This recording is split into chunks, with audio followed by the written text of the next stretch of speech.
দেখুন এমনটা হওয়ারই ছিল। বিসিবি যেভাবে চলছিল তাতে এর থেকে বড় কিছু হতে পারত বা আরো বড় কিছু হবে সেটাও বলা যায়।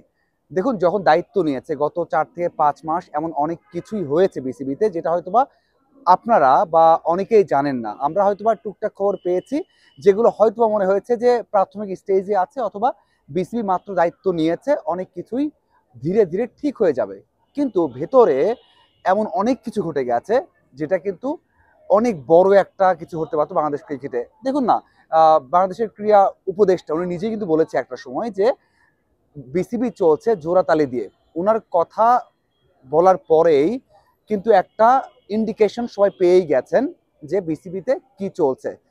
পরিচালক কয়জন আছেন? ১০ জন আছেন। এর মধ্যে আপনি সিনে কয়জনকে দেখেন?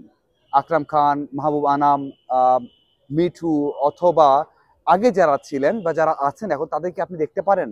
আপনি দেখবেন ঘুরে ফিরে সেই কয়েকজন ফারুক আহমেদ অথবা আ ফাহিম সিনা অথবা মিঠুকে মাঝে মাঝে দেখা যায়, ইফতেখার মিঠু অথবা নাজমুল আবেদিন ফাহিম। এই ৪ জনকেই কিন্তু আপনি দেখতে পারেন। এই ৪ জনই কি কাজ করছেন? আর কেউ কাজ করছেন না? কাজ কিন্তু অনেকেই করছেন। আবার অনেকে করতে পারছেন না। এই যে বড় একটা অভিযোগ তুলেছেন নাজমুল আবেদিন ফাহিম, এই অভিযোগ কি অসত্য একেবারে?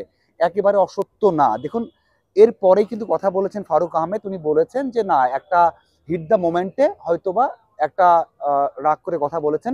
এজন্য এমনটা হচ্ছে। এটা কি একদিনের কথাতেই হয়েছে? না।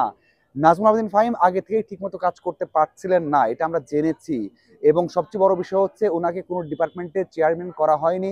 বিসিবিতে বিপিএল এর দায়িত্ব দেওয়া হয়েছে এবং মেয়েদের কমিটিতে দায়িত্ব দেওয়া হবে সেটাও কিন্তু ঘোষণা করা হয়নি। এই যে ঘোষণা করা হয়নি, দায়িত্ব দেওয়া হবে, বারবার চেঞ্জ করা অথবা কোনো একটা বড় পোস্টে কাজ করতে না দেয়া, এই অসন্তোষ কিন্তু থেকে যায়। সবার ক্ষেত্রেই সেটা হয়েছে এবং সেজন্যই সবার মধ্যেই একটা ক্ষোভ আছে। শুধুমাত্র নাজমুল আবেদিন ফাহিম না কিন্তু। এই যে যেগুলোর নামে প্রথম দিকে বলেছি, যারা আগে কাজ করেছেন এখন আছেন বাট ভরসা রাখতে পারছেন না। একটা কোট করেছেন নাজমুল আবেদিন ফাহিম যে হয়তোবা বিসিবির সভাপতি ভরসা রাখতে পারছেন না, এটা একটা ব্যর্থতা।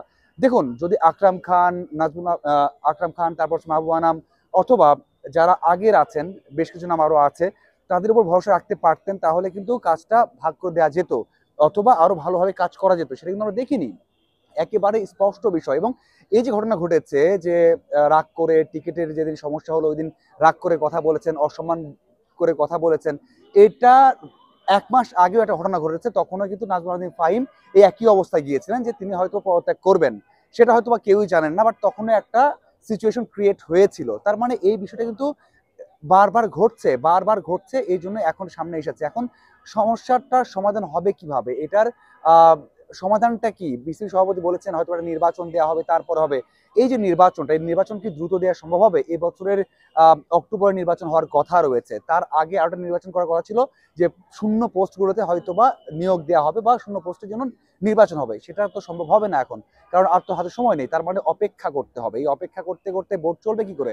এখন পর্যন্ত যেভাবে চলেছে সেটা অবশ্যই জোড়াতালিতে চলেছে এবং সবচেয়ে বড় সমস্যা হচ্ছে এই সভাপতি আমার মনে হয় এখন পর্যন্ত কোনো স্ট্রং সিদ্ধান্ত নিতে পারেননি এবং যতটুকু চালিয়েছেন সেটা হয়তো বা না চালানোর মতো। আমি একেবারেই কড়া ভাষায় না বললেও আপনাদের এইটুকু বলতে চাই যেভাবে চালিয়েছেন সেটা একজন লিডারের যেই অ্যাবিলিটি বা একজন লিডারের যেটা করা উচিত সেটা করতে পারেননি। এক করা হোক, সিদ্ধান্ত নেওয়া কোনো ক্ষেত্রেই পারেননি। সেজন্যই এই অবস্থাটা হয়েছে।